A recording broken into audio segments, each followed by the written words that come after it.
And welcome back to the Michael Cohen Show on our continued journey to 500,000 subscribers. We are almost there. Let's get there, hopefully, before the end of the year. Hit subscribe, watch, comment, and share because the stupidity that's coming out of DC is enormous.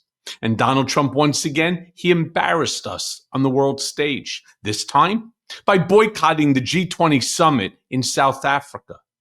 Our allies showed up, but Trump's administration, no. They stayed on the sidelines over claims of white genocide. And to make matters even worse, the United States is actually set to host the G20 in 2026. And here we go. Guess where? Guess where?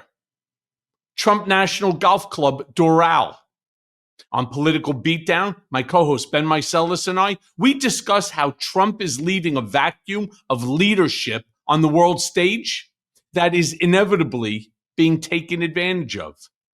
Play the clip. So let me show you what went down at the G20 Summit, Cohen and Beatdown Brigaders, because, Donald Trump refused to show up. He boycotted the G20.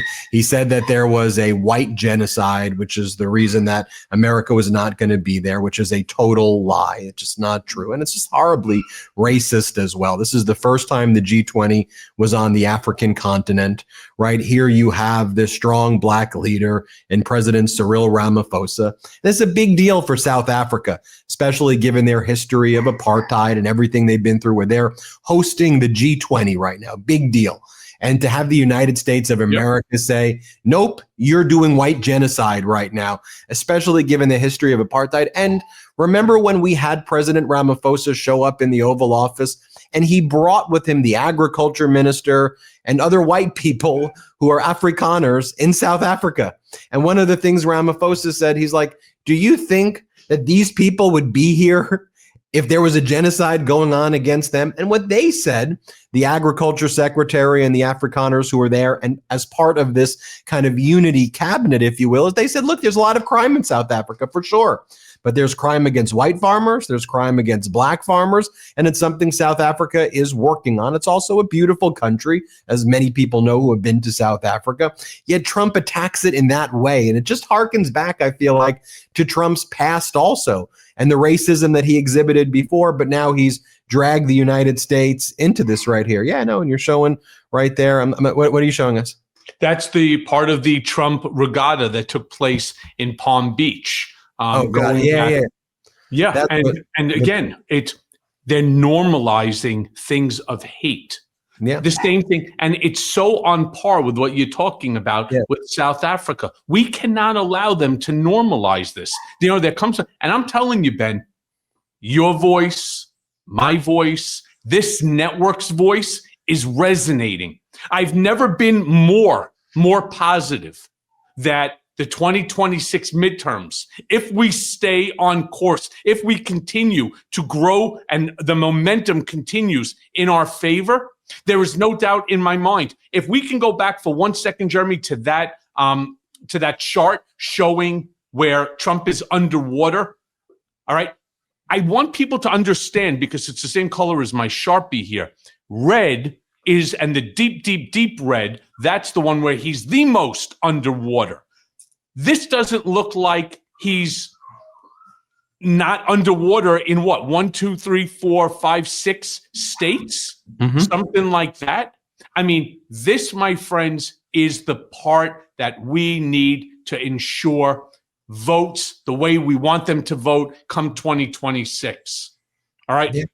That's what we need, because it's the only way that we continue to survive as a democratic republic.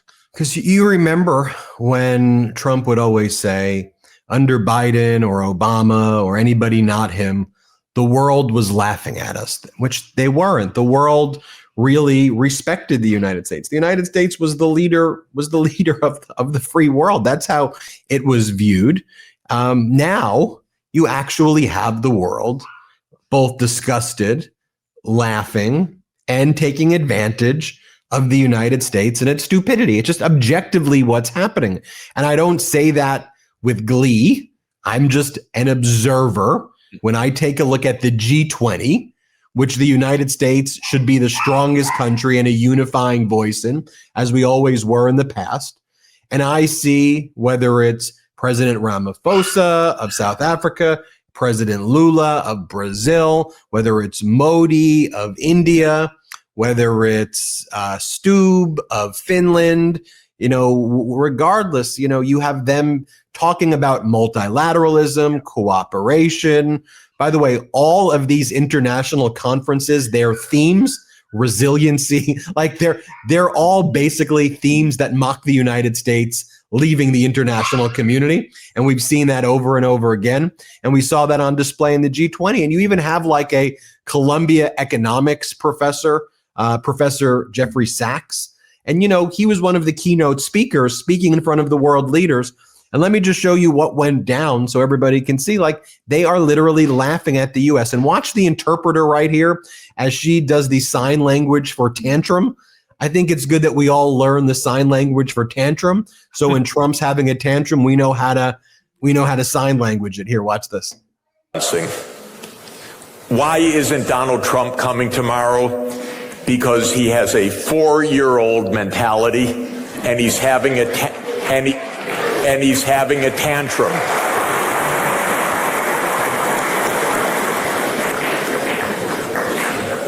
He's having a tantrum. What is the tantrum? That the rest of the world says, we don't want a king. As President Lula said, we don't need an emperor. He would come here as just one of 20 leaders or 21. He doesn't want that. He's having a tantrum. So this rebalancing is happening. He's having a particular tantrum, by the way, because the United States is in a deeply neurotic funk. You know what the cause of that neurosis is? China. A wonderful, brilliant civilization, 4,000 years old plus. It's been a unified state with brilliant statecraft for more than 2,000 years. Just think about that. That's what was happening. Do you think that this woman who is doing the signing, do you think that she's ever had to use that action in any political speech that she's ever signed for in her whole entire life? Could you imagine if the guy who was up there speaking said, that he's being a fucking baby, and she's like, right? I've seen some of the sign language at concerts before, where there's a lot of cursing and a lot of I've seen those on TikTok before. But it's a good point, Cohen. I don't know if she's ever seen that. Imagine if you had a signer on the Air Force One when he called the reporter a piggy. I mean, we could do this shit all day long. I mean, let's be real. This is like being a teacher in first grade, especially if I was one of the kids in the class. I mean, this is so absolutely ridiculous. How do you not go? I mean, this is a G20 even if you are angry for whatever the reason may be at South Africa, even if you want to make the claim, which is untrue, that there is a white genocide going on, that there's all of these problems, there's 19 other countries that are being represented that are wait for it, allies, right? I mean, I could only imagine if you had like a G10 of the worst countries in the world, North Korea, Putin, right? Russia, you have Iran, you can have, Romania, you can have, you could have Venezuela, imagine how fast Trump would end up running for one of those. But for this, with our allies, just not worth it, right? Hey, everyone. First of all, thanks for watching. I mean, we're going to be posting daily episodes with reactions and talking about politics. We'll be talking about everything, in fact. So please like and subscribe. Join us on this journey.